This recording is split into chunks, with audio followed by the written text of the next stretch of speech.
Private investigator Paul O'Sullivan has dismissed claims that he fled South Africa to evade questioning before Parliament's ad hoc committee into alleged corruption within the criminal justice system, insisting he is ready and willing to testify, but only virtually. O'Sullivan's stance follows growing speculation that he left the country to avoid public scrutiny. Action SA leader Athol Trollip added fuel to that narrative in a post on X, suggesting the investigator's refusal to appear in person cast doubt over his explosive accusations, particularly those targeting KwaZulu-Natal Police Commissioner Lieutenant General Ndlela Mkhwanazi. Trollip further claimed his own online queries had triggered threats from O'Sullivan, insinuating the private investigator may be unwilling to defend his statements under parliamentary questioning. It makes one think, doesn't it?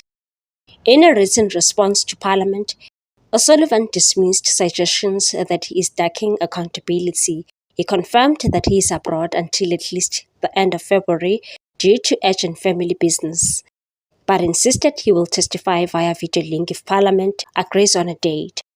However, he said he would not subject himself to questioning by criminals masquerading as MPs, nor answer queries about his family or events predating his arrival in South Africa.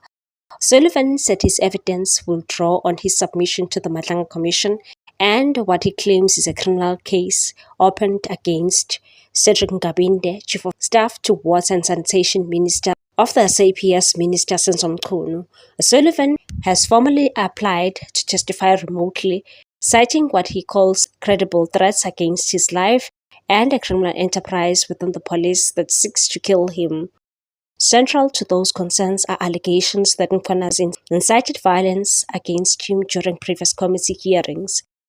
Sullivan referenced to remarks in which the provincial commissioner warned that ordinary citizens might take it upon themselves to do something drastic about him. According to O'Sullivan, the subtext was unmistakable. He meant the public must take me out because he knows I have evidence of crimes he has committed. He accused the committee of effectively endorsing that threat by failing to intervene or reprimand Mkhwanazi. Sullivan further claimed that an online troll factory linked to crime intelligence funds has been mobilized to intimidate him, leading to a spike in death threats.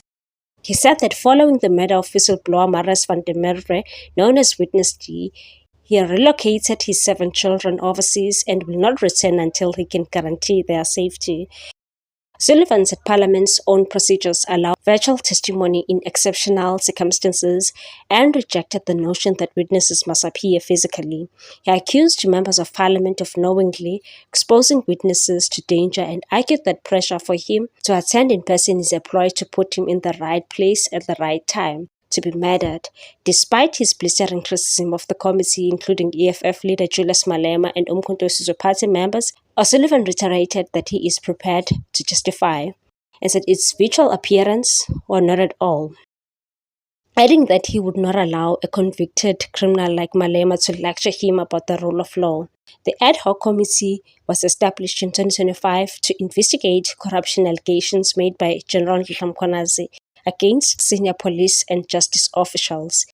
Its mandate was recently extended to 20th of February, with Chairperson Molape Lekganyane warning that MPs face tight deadlines to complete hearings and compile a final report. Former National Police Commissioner Kgomotso Phahlane appeared before the committee on Wednesday, and several high-profile witnesses are still expected, including Crime Intelligence Chief Lieutenant General Dumisani Khumalo and former IPID boss Robert McBride. Businessman Brown Mokhotsi has also requested to testify virtually, further intensifying debate over witness safety and parliamentary norms. What's your take on this one, people? Thanks for watching. Please subscribe for more news.